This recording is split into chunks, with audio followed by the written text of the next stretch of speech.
gì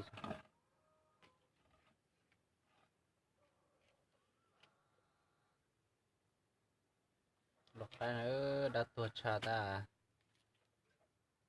có lại nó ta chưa tao nói nữa chưa tôi rong hay à lọc cái đã tuột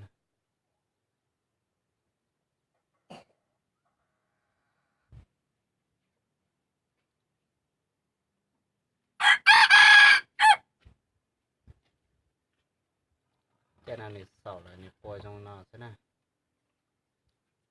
thầu này hành tuần này chỉ coi trong cha nữa.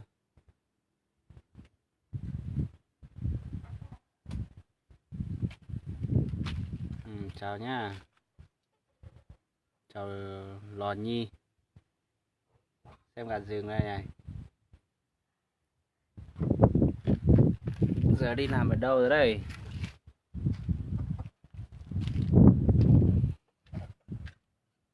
Còn mấy con gà non non ở đây nhưng mà con này mới bắt được hôm qua nó nhát quá.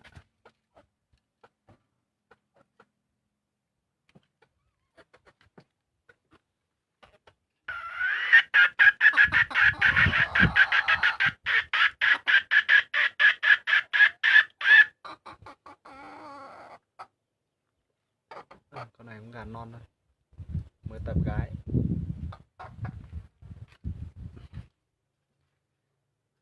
Con bên này sung lắm rồi.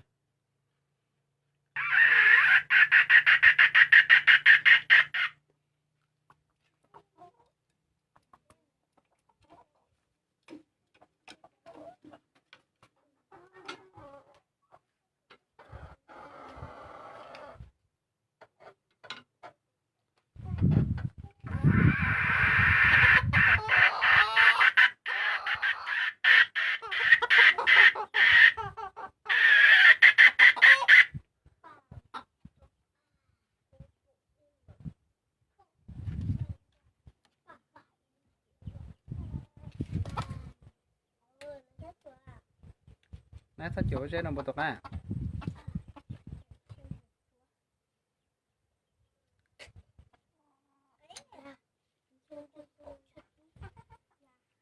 Là có tua tàu có tua nữa cô.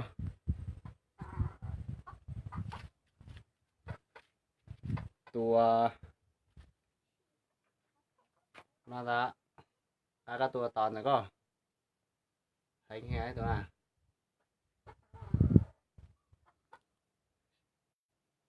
Chắc có cái anh mua.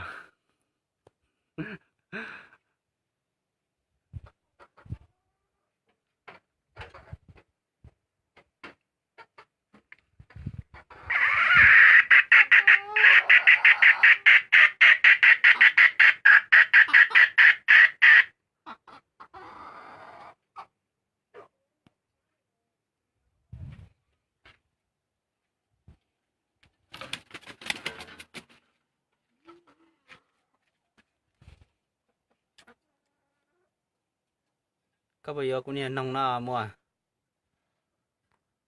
là mua phanh gì đâu có sao.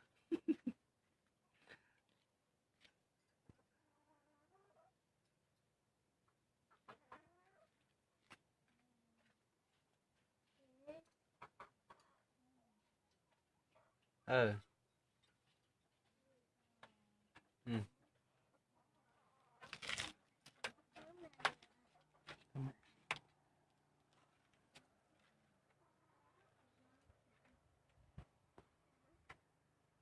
Tuh.